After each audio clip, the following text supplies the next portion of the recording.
Olá, eu sou Fábio Monteiro, escritor de literatura para a infância e juventude.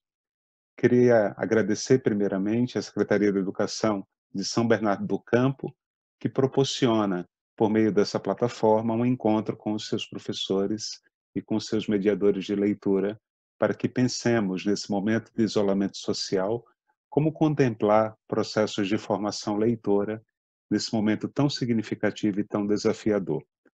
O primeiro ponto que eu gostaria de levantar com vocês é que todos nós lemos. Necessariamente não dominamos o código escrito, mas nós lemos a vida, nós lemos o outro, nós lemos esse ambiente em que nós estamos inseridos, nós lemos, por meio dos recursos que temos, a nossa vida, os nossos encontros e desencontros. E acredito que esse é um momento muito significativo para que os formadores de leitores experimentem novas formas de contagiar processos de leitura e gerar experiências de leitura com as crianças e com os adultos que trabalham. Esse encontro que nós estamos tendo não deixa de ser também uma forma de ler, uma forma também de registrar esse momento tão significativo que estamos vivendo. Afinal de contas, as plataformas disruptivas, elas têm nos proporcionado possibilidades de encontrarmos tanto os nossos familiares, amigos, mas também utilizamos essas plataformas para contagiar os nossos alunos nos processos de aprendizagem e também de leitura. Portanto, aproveitar esse momento para treinarmos e elaborarmos e nos apropriarmos dessa plataforma também é um momento de potência para que a gente descubra novas experiências de leitura. Isso não significa, em hipótese alguma, que tenhamos que abandonar outras práticas de leitura que nós já consideramos como potentes no processo de formação leitora. É importante entender que essas práticas de leitura que se que vêm desde muito tempo, né, desde pro- particularmente do processo de criação dos primeiros livros, do primeiro códex, ou até mesmo antes, né, nos rolos que se tinha na antiguidade, em que se fazia leituras públicas para que as pessoas que não tinham o domínio do código escrito pudessem escutar e se apropriar de algumas mensagens. Essas práticas de leitura, elas também são utilizadas na contemporaneidade. Então, o fato da gente utilizar plataformas disruptivas não significa a necessidade de rompermos com práticas de leituras que, de fato, dão conta de ensinar para o outro a ler e compreender aquilo que elas não conseguiriam, de fato, fazerem sozinhas. Aliás, esse é um dos caminhos que eu penso mais potente da mediação de leitura. É quando o mediador de leitura, ele se compromete, ele se responsabiliza a fazer com que o outro, que ainda não tem autonomia para constituir o seu processo de leitura, ele possa ver caminhos, ele possa descobrir caminhos juntos a esse mediador de leitura, para que essa leitura de fato se torne algo significativa em seu processo de apropriação e de conhecimento da língua e das boas histórias. Pensar em boas histórias, na verdade, é ampliar o repertório dessas histórias que estão apenas em livros. As histórias, elas podem ser contadas de maneira oral, as histórias, elas podem ser compartilhadas por experiências diversas, inclusive nas próprias plataformas que temos, uma vez que as crianças, elas podem trocar histórias e conhecerem outras histórias dos seus pais, dos seus avós, ou por telefonema, ou por cartas, ou mesmo por fotografias. A gente pode ampliar essas narrativas, e entender que essas narrativas, elas são reconstituídas por diversos suportes de memória. Inclusive, os pais e os professores podem apresentar nesse momento essas narrativas utilizando-se de diversos registros que temos, tanto da relação que essa criança tem com a sua família, como essa criança tem com a sua própria sociedade, com a sua comunidade, com a cidade em que vive, com o estado em que vive, com o país, com o planeta. entender que essa criança, ela é um sujeito histórico, consequentemente, ela é potente para compreender também, de acordo com as suas possibilidades, com os seus recursos, esse mundo e essa situação em que vivem. Isso é ler a vida, isso é ler o mundo, isso é ler a sua história, isso é entender que a sua memória, ela é uma projeção daquilo que ela quer que aconteça com o seu futuro. Afinal de contas, não existe homem nem mulher que não projete o seu futuro. É assim que se constrói uma história. É assim que se tem uma história para contar para outros que posteriormente não viveram esse mesmo momento histórico em que nós estamos vivendo. Nós somos testemunhas oculares de um processo histórico que se desdobra no horizonte dos nossos olhos. E isso é muito significativo, porque também, assim como a leitura é importantíssima nesse momento, a escrita também ela se desdobra como um processo de registro dessas memórias e desse momento tão desafiador que estamos vivendo. Portanto, é muito importante que a gente, enquanto mediador de leitura, a gente também se propõe a pensar experiências de escritas que se relacionem diretamente com esse processo de ler a vida, ler o mundo, ler bons livros. E isso implica também em que momentos cotidianos dessas crianças, tanto em sala de aula como nas plataformas conosco, elas sejam registradas, elas sejam intencionalmente pensadas para que esse registro posteriormente tenha um significado de compartilhamento social. E daí a gente pode se utilizar de instrumentos, de recursos muito simples, como o papel e a caneta, por exemplo, né? E necessariamente não é necessário que a gente elabore plataformas ou suportes para esses textos. Eu acho que é possível, sim, que a gente, na simplicidade, a gente consiga registrar uma série de momentos históricos e de memórias que essas crianças viverão com as suas famílias e viverão nesse processo de isolamento social, para que posteriormente a gente possa retomar essas discussões e a gente compreenda na escola o quanto é importante essa relação de coletividade, o quanto a cidadania ela está presente quando a gente de fato dar conta de aprender a viver em sociedade e proteger a si, e proteger ao outro. O quanto é importante essa base familiar como um lugar seguro para essas crianças. O quanto é importante a escola enquanto suporte enquanto instituição que permite que essas crianças possam se preparar para o futuro, se compreender e compreender o outro, aprender, conhecer saberes diferentes, ter contato social para que se possa equalizar as relações de autonomia e liberdade. Então, o quanto é importante esse momento, enquanto registro, para que posteriormente a gente possa se utilizar desses elementos, desses registros escritos das crianças, para que a gente, de fato, dê conta de conversar sobre cidadania, de direitos sociais, de direitos como cidadãos. E aí eu proponho que a gente possa pensar em situações simples mesmo, dessa criança de fato dar conta desses registros. Então, na leitura do mundo, ela faz a sua transposição para o papel daquilo que ela entende, daquilo que ela compreende, daquilo que ela sente, dos sentimentos constituídos a partir de uma relação com o outro que está na sua casa, ou mesmo com o outro que está nas plataformas, nas redes sociais, a maneira como ela compreende todas as informações que de fato ela tem acesso, ou pela televisão, ou por uma revista, ou mesmo pela internet, ou pelas redes sociais. Como é que essa informação, de fato, ela é tratada por esse recebedor, por esse receptor dessa informação?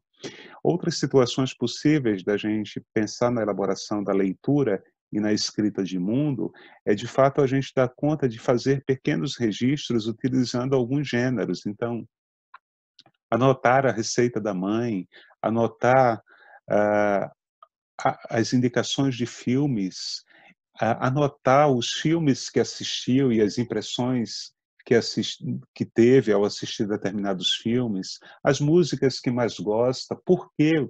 gosta dessas músicas, ou mesmo os diálogos que são estabelecidos com os seus amigos e amigas, ou com os professores, o que se tem de mais importante, o que se tem de mais relevante, o que tocou mais nessas conversas, ou mesmo ir para um diário de fórum mais íntimo, né, entendendo um pouco qual a sua relação consigo mesmo nesse momento tão complexo e registrando isso em forma de diários, bilhetes e até mesmo cartas.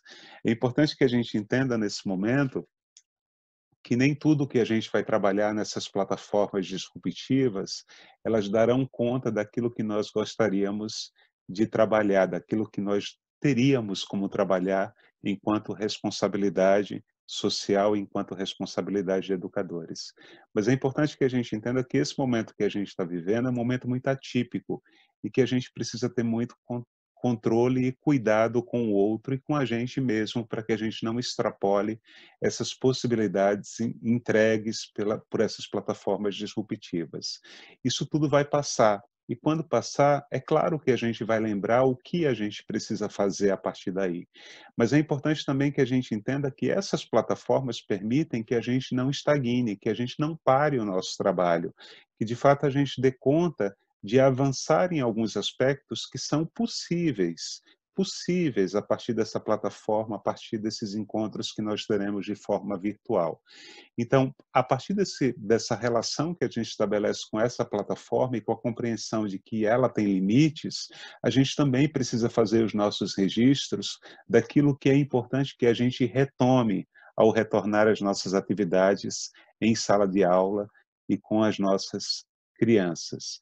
A gente não vai dar conta de tudo, mas a gente pode dar conta de coisas muito importantes nesse processo de formação leitora e na compreensão de que o leitor é um cidadão ativo a partir das suas relações com o mundo e também na forma como ele registra as suas impressões sobre tudo o que ele vive e tudo aquilo que ele compartilha nas suas relações sociais.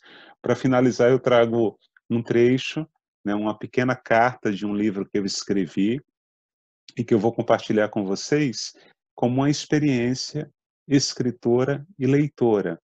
Quando eu pensei, de fato, em escrever esse livro, Cartas a Povos Distantes, eu tinha um desafio, entender duas crianças, cada um em seu continente, uma na América do Sul, no Brasil especificamente, outra na África, em Angola, ambas vivendo um momento de tensão, momentos de tensões sociais muito diferentes, mas que isso não impede um elo de amizade e uma constituição de solidariedade e de empatia com personagens que estão vivendo momentos tão diferentes, mas ao mesmo tempo, solidariamente, elas estão vivendo processos de isolamentos e processos tão duros, né, onde elas de fato encontram a partir da amizade um elo para continuar vivendo, porque é muito importante para eles nesse momento tão difícil segurar na mão um do outro e dizer: você pode contar comigo. Então eu vou ler uma carta que para mim tem um suporte muito significativo, porque a gente, quando escrevia cartas, nós escrevíamos primeiramente para a gente entendia quais eram todas as questões que permeavam as nossas sensações e sentimentos, porque a gente queria contar para o outro da melhor maneira possível, mas ao mesmo tempo, quando essa carta chegava ao seu endereçado, ao seu receptor, de fato, ele recebia essa carta como uma singela relação com a memória e também com o afeto que se estabelecia nesse canal de comunicação tão significativo e tão afetuoso.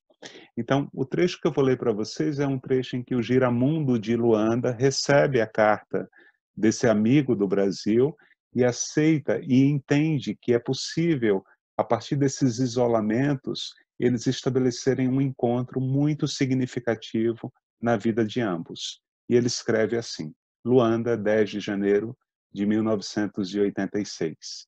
Meu novo amigo Giramundo, espero que esta carta chegue para ti numa hora em que estejas feliz. Não foi fácil enviá-la. São tantas coisas para contar-te que começarei aos poucos, para não encher tua cabeça com muitas preocupações. Não quero importunar meu novo amigo com problemas que são meus. Poucos minutos atrás estava embaixo do maior baobá da minha cidade, a catar sementes para jogar 5 Marias, e entre uma semente que jogava para o alto e outra que apanhava do chão, pensei em ti e na surpresa em receber tua carta. Confesso que não esperava teu retorno, mas tua generosidade foi maior que as tuas dúvidas, e isso é algo que valorizo nas pessoas. Acertei ao escrever a primeira carta a ti. Moro em Luanda e meus pais já morreram. Vivo com vizinhos, amigos queridos que cuidam de mim e alimentam-me como se eu fosse filho deles. Por aqui as coisas são difíceis, mas o amor é maior que nossas dificuldades. Quem sabe um dia possamos falar sobre isso. Demorei a escrever, mas espero que o teu retorno no tempo certo. Assinado Giramundo. PS, isso mesmo, Giramundo. Temos o mesmo nome e a mesma sina. Somos do mundo. Esse livro é muito importante porque, de fato, ele traz uma interlocução entre duas pessoas que não se conhecem e que passam a se conhecer em momentos muito complexos de isolamento e de solidão, e que descobrem, por meio dessas cartas, a possibilidade de tocar o outro, a possibilidade de construir um elo de amizade significativo e que irá reverberar, né, numa relação de amizade muito bonita ao longo do tempo e de trocas de sensações e situações muito significativas. Nós sabemos que esse isolamento social e essa distância que a gente tem tido da escola tem feito a gente ressignificar a nossa profissão e tem feito a gente repensar o nosso lugar nas relações de aprendizagem, de saberes que a gente tem com o outro. Eu penso que a escola é um lugar materializado, é um lugar em que tem teto, chão, cadeiras, lousas, giz. É um lugar em que a gente reconhece o nosso pertencimento toda vez que a gente chega nele. E a gente entende qual é a nossa responsabilidade social toda vez que a gente adentra naquele espaço e a gente tem na nossa frente uma série de crianças que dependem do nosso olhar para que elas possam progredir e avançar no seu conhecimento, não só da gente, mas também da relação que elas estabelecem entre elas. E a gente, de certa maneira, é agente desse processo de constituir boas práticas para que, de fato, elas possam trocar boas experiências de conhecimento. Mas é fato também que a gente tem entendido que essa escola, independente desse CEP, né, desse lugar, desse endereço que ela está dentro da gente também. Ela é um lugar em que a gente internaliza esse conhecimento e essa instituição, e faz com que a gente possa pensar a nossa relação com o outro a partir da compreensão de que ensina-se e aprende-se em qualquer lugar. Aprende-se e ensina-se de uma forma significativa quando a gente entende que esse elo pode ser estabelecido inclusive em plataformas disruptivas. A gente tem aprendido a contagiar o outro e a entender que esse processo de formação se dá não apenas dentro de um endereço, mas isso possibilita também outras experiências quando a gente tem na nossa frente esses desafios impostos pelo nosso tempo. Registrem todas as informações possíveis com as crianças, porque esse tempo vai passar e a gente vai precisar compartilhar isso de outra forma e entender também, né, como a gente conseguiu dar conta de tantos desafios nesse momento tão significativo para a gente. Eu tenho redirecionado o meu trabalho, eu tenho repensado geograficamente todo o meu espaço físico aqui em casa para poder dar conta dos meus alunos e também dos meus formadores de, de crianças, formadores importantes nesse processo tão significativo que é o de entender o quanto a leitura pode ser libertadora e o quanto a leitura ela é um lugar de apoderamento para que a gente possa lutar por todos os nossos direitos como cidadãos. Ler e escrever é um direito de todos e um dever nosso de ensinar bem a essas crianças para que elas possam se apropriar de tudo aquilo que pertence a elas. Muito obrigado por esse convite. Eu espero ter contribuído com o processo de conhecimento de vocês e espero que esses elementos que eu trouxe nesse momento para vocês também possam reverberar no trabalho que vocês realizam com as crianças nas plataformas e posteriormente na escola de vocês. Um grande abraço para todos vocês. Eu espero que esses encontros sejam cada vez mais potentes e que vocês encontrem caminhos também para contagiar, para afetar esse outro que é de responsabilidade de vocês. Um grande abraço, fiquem em casa e vai passar, tenho certeza disso. E quando passar, estaremos na escola para receber nossos alunos novamente. Até lá.